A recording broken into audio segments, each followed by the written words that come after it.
High বন্ধুরা, দেখুন আমি কি রান্না করছি আজকে। লাউ শাকের তরকারি আর মাছের ঝাল। এই যে চারা মাছ টমেটো দিয়ে, এই যে সর্ষে বাটা দিয়ে মাছের ঝাল হবে। আর এই যে আলু, বেগুন, ডাঁটা এগুলো দিয়ে তরকারি, লাউ শাকের ঝোল। আদা বাটা দিয়ে দিলাম। এই যে আদা, পেঁয়াজ, রসুন বাটা ভাজা হয়ে গেছে।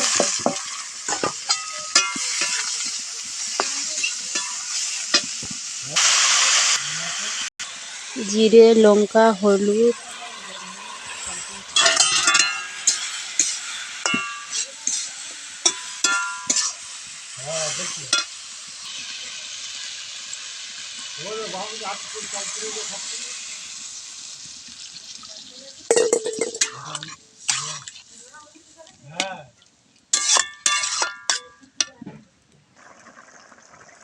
দেখুন এই যে লাউ শাকের তরকারি হয়ে গেছে।